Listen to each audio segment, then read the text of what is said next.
Well, guys, they did it. The Denver Broncos came back down 14 points in the fourth quarter. The Eagles had won 20 of their last 21 games. I mean, this is the biggest Broncos win since the Peyton Manning era. I mean, oh my goodness, to go on the road and to take out the 4-0 Eagles when nobody gave this team a chance.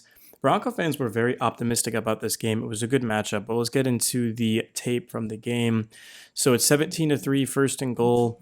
You got J.K. Dobbins, who's in the backfield right here. He had a great game. Dobbins got going late. A large reason why the Broncos offense showed late life was because of Dobbins. He was just extremely resilient, especially because you could see Mike McGlinchey.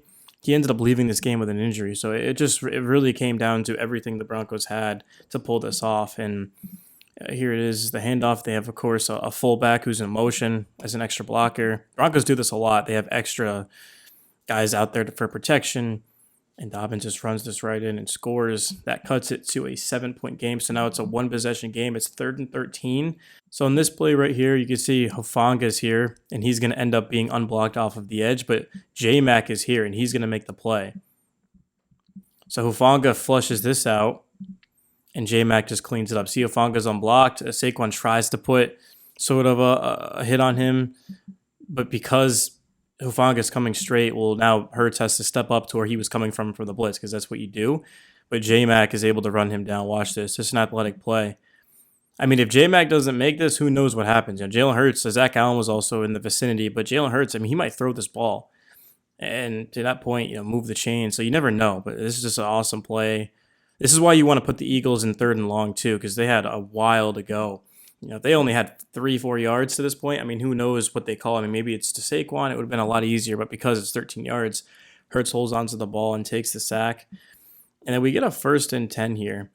And I thought this was a super interesting play. This is going to end up going to Evan Ingram, who's lined up right here. It's going to be a fake run, so a play action. And you can see they've got Troy Franklin here, who is lined, so he's running over here. And then watch Ingram, just how he's like blocks and releases right here. This ends up being an awesome play. So now to this point, everyone's sort of drifting to the right. And then Ingram's going to end up catching in here. And this is Jalen Carter here. And we'll see kind of what happens here. So he throws it, catches it. Carter misses the tackle, and Ingram just keeps going and dives in. Ingram hasn't exactly been a guy who's done much this season. But man, did he step up on this catch. Just an awesome play call, too. I mean, look at this, guys. Just a thing of beauty. Look at it in real time. All the players moving, and then just Ingram catches it, get up the field. Nobody's over there because everyone was drifting. And then the 2-point attempt. The Broncos, they haven't been great, honestly, at passing the ball on the goal line. But, the season's on the line right here. If they don't get this, it ends up being a completely different game. And it looks like a run. They sell this so well.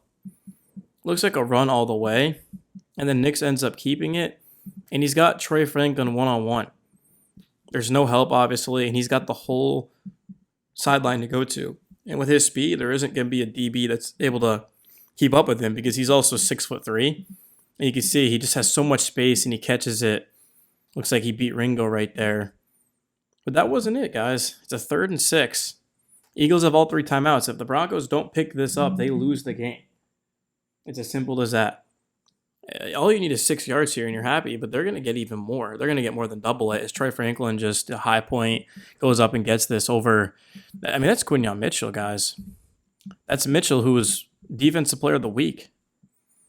And he just had no answer for Sutton's leap on this one. Good ball by Bo Nix as well. Bo Nix had a couple of throws in this drive specifically where he was at his best. I haven't seen Bo Nix make these plays really as in his Broncos career. Like, he was freaking awesome. The game is on the line. Your defense is balled out. You have a lead.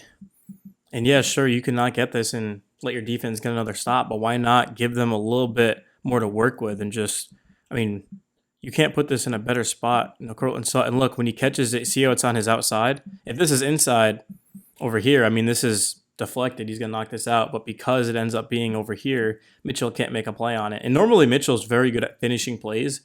A lot of DBs are going to be right here with Sutton, but are they going to be able to get a hand in there and sort of poke it out, poke it free? But Mitchell can't do it because it's to the outside. So this is why I absolutely love this by the Broncos. And Sutton, he comes down with it, secures it. It's a huge gain.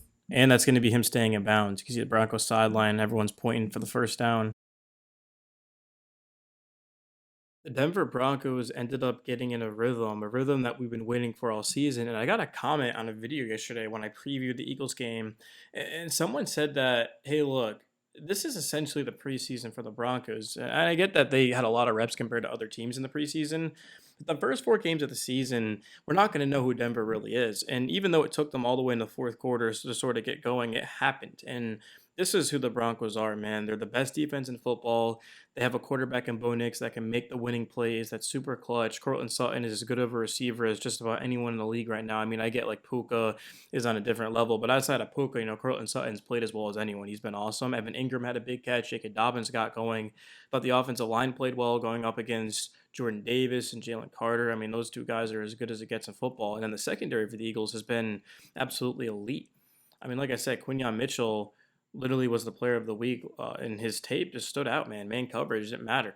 He's been that good. And Denver to also get a stop, of course, on Jalen Hurts, because the Eagles got the ball with about a minute six remaining. They had no timeouts. They had to go basically the length of the football field, but yeah, there's a minute is enough to work with for an NFL team, honestly, to make something happen. And we saw, of course, Will Lutz knock down the kick to give some insurance to make Hurts have to score a touchdown. And then, of course, the return was covered very, very well.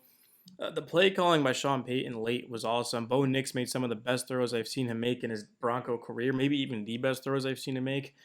Just the timing. It's not even just like throwing the ball into tight windows. It's more so of when you're supposed to throw it. I thought Bo Nix was on a very, very good page with Cortland Sutton. And with this defense, Denver could be anyone. I mean, the Eagles, I'm not trying to act like their offense has been awesome because it's really struggled this season, but that's what we said in the preview is, hey, look, whichever offense can just do more is going to win this game. And Denver's offense just did more.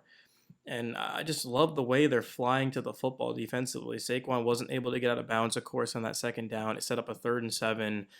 The guys are just all over the place, and they want it. Nick Benito had a sack in this game as well.